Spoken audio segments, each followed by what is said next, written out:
bit personal. Welcome to my shower. I'm sharing with you a beautiful sunny day on the South Island of New Zealand, but it's actually freezing. It's 0 degrees. There's a little bit of snow on the mountains. We've had a huge frost and it's freezing. The dog bowls of water were frozen and the bird bath was frozen. And I've just been outside and had a cold shower. Now this is my normal shower, which is very close to the open door anyway.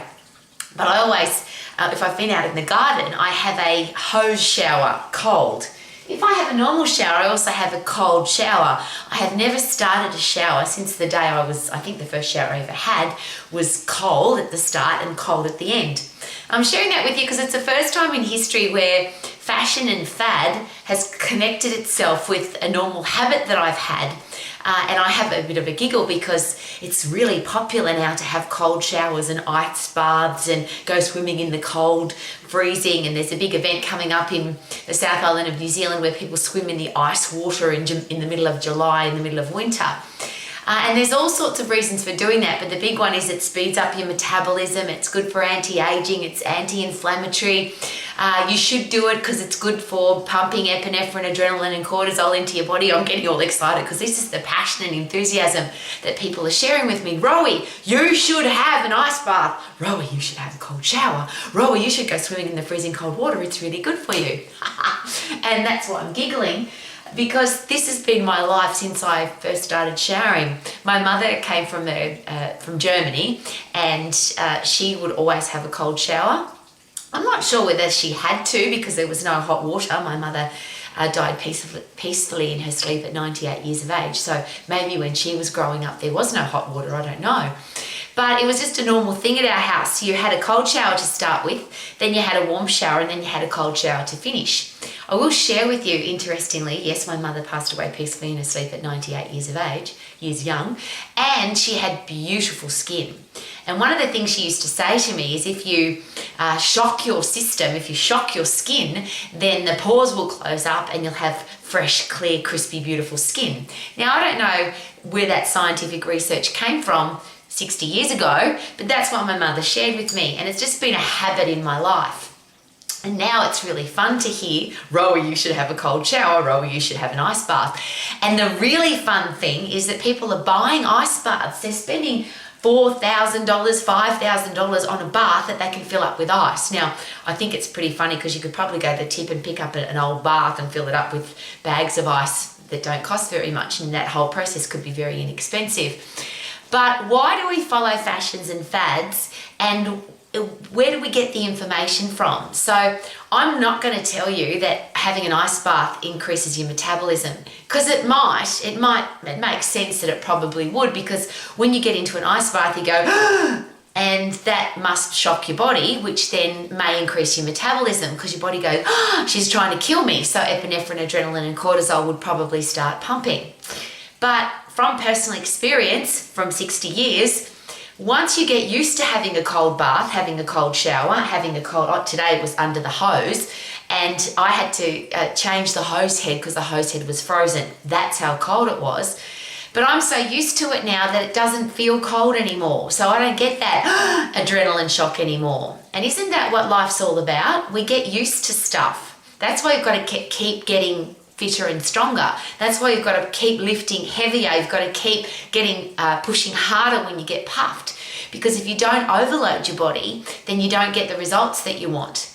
Now, do you have an increase in metabolism when you get in a cold bath in comparison to a high intense burst of activity or lifting something heavy?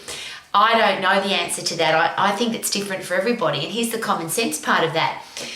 Wouldn't it depend on my metabolism, my base metabolic rate, how much muscle I've got, whether I'm a man or a woman?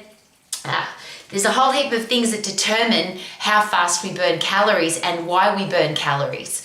And for me, there is no real major extra calorie burn, I don't think, when I have a cold shower or when I go, and if I go outside here in the middle of winter, it's like having a cold bath. You get a brain freeze and my fingers and toes go cold. But I don't get a adrenaline rush. Now, there are some people who would, probably if a Queenslander came here, probably in the middle of summer, they would get an adrenaline rush. Queensland's a hot place in Australia. But isn't that called acclimatizing? Because if you a person who lives in a cold area then goes to a hot area, they feel really hot. But someone that's been living in a hot area all of their life, they have acclimatized to that. So why am I sharing this with you? I'm having a giggle today. I'm just enjoying the sunshine on my face. It's beautiful because it's been so cold. I'm sharing this with you because it's become very fashionable to have cold baths, cold showers, to go swimming in cold water. And there's this big thing about this. Even some people who are trying to get their fat frozen off. Now, I'm not going to go into the scientific reasons why that doesn't work. I think you can figure that out for yourself. Where in the metabolism of fat in a fat cell could you possibly freeze fat off your body? If you want to go and do that and spend money doing that, I always say good on you, because maybe it will work. Physiologically, there's absolutely no reason why you could freeze fat out of a fat cell. There's absolutely no reason why you can rub fat out of a fat cell. There's absolutely no reason why you could take a pill to take fat out of a fat cell. What you can do is burn fat out of the fat cell when you get really fit and really strong, having an increased base metabolic rate, increased metabolism, change your respiratory quotient, which is where the calories are coming from. Now it's getting really warm and it's just beautiful. Now see, I'm acclimatizing to the warm. Now, if I went and had a cold shower now, would I get a rush? I don't know.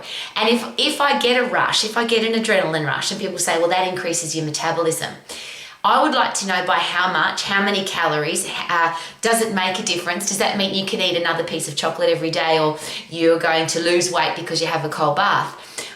There's a lot of people that would say yes to that. I don't know the answer to that because I think everybody's different. All I'm asking you to do is think for yourself. Anatomy and physiology says if you get fit and strong, you'll get a faster metabolism, you'll get a faster base metabolic rate, you'll change your respiratory quotient to prefer to burn fat, and life becomes so much better. Whether or not you have a cold shower, because you might hate having cold showers. It might be I'm married to a man who thinks it's ridiculous that I have a cold shower, and K-Man would never have a cold shower. He's the one that waits for the water to warm up before he gets into the shower. And does that make him less fit, less strong, have less resilience? Does it make him softer? I don't think so. He's a pretty tough bloke. Just as an interesting side note to that though, I think, and have you noticed perhaps that the world has got a bit soft? When we had to have cold showers, when we had to go without food for a long time, when we had to fight for our food or run away from the food that was chasing us, because we wanted to turn it into food, but it wanted to turn us into food. I think as humans we were tougher. We could handle the cold better. One of the interesting things about living in New Zealand is I watch school kids who don't wear shoes to school. It's very common here to not wear shoes at all to school in the middle of winter. So they've got really tough feet because their feet get stronger because they're put under pressure from cold ground, hard ground, gravel ground. So there's a great question. If you want to get tougher and stronger and you're not doing a tough sport and you're not pushing yourself out of your comfort zone, maybe a cold shower is a really great idea. But if you hate having a cold shower, like K-Man, you might take up a martial art, and that's the way you pump adrenaline into your body. Yes, does adrenaline keep us young? Yes, yes, yes, yes, yes. Do we need to pump it on a regular basis? I think so, yes, because once you pump adrenaline, epinephrine and cortisol, which is the fight and flight drugs, then your body produces dopamine, reward drugs, serotonin, satisfaction neurotransmitter, endorphins, painkillers. One of the things that people share with me after they have an ice bath, oh, Rowie, I'm on a high, which is maybe that endorphin rush. I did something out of my comfort zone. Dopamine rush, I did something out of my comfort zone. But if you have an ice bath every day, like me, if you have a nice shower every day, there's no longer an adrenaline rush because you're not out of your comfort zone anymore. You're back in your comfort zone because it's normal. So what are you doing every day to get out of your comfort zone? And once it feels comfortable, we have to step again out of the comfort zone. Because if you want to live your life to the max, I don't think you can be soft. I think you've got to be hard, tough, strong, wise. And how would we get harder and tougher and stronger and wiser if we didn't get out of our comfort zone, we didn't put our body under pressure? So how about get puffed, lift heavy, have a cold shower, go without food for a while. There's a big thing on when you should eat, and if you want to stay young for long, you shouldn't eat very often. One of the things I always talk about with the endocrine system, your body will tell you when you're hungry and it'll tell you when you're full. That's another fun thing about this fashionable intermittent fasting. I'm one of these people that only eats when I'm hungry, and I don't let food interrupt my life. So if I'm out in the garden working, or if I'm busy at my desk, I don't stop to eat. I eat when I'm hungry, and if I'm not thinking about food, I don't stop my life. I don't let food control my life. Now, technically that could be called intermittent fasting or fasting, because sometimes I go 12, 16, 24 hours without any food because I've been busy. But I'm not hungry, because if I was hungry, I'd eat. And that's my endocrine system telling me when I'm hungry. Isn't it interesting that the fads and fashions kind of slightly, and K-Man puts it beautifully, if you mix enough truth with enough bullshit, you'll make it sound good. And I don't know what the truth is and what the bullshit is, because there's so much of it, and what's truth, because there's two sides to every story. All I know is if you want to live your life to the max, you've got to be fit and you've got to be strong and you've got to get yourself out of your comfort zone. So how about do that so you can live your life to the max? And what a beautiful day, and may every day be beautiful whether the sun's shining or not, because I hope that the sun's not shining tomorrow, because I'd like it to be snowing, because I love going out in the freezing cold, because when it's freezing cold, I get an adrenaline rush. Woohoo! Welcome to my shower, welcome to my world, and have an awesome day. Live your life to the max. Yay!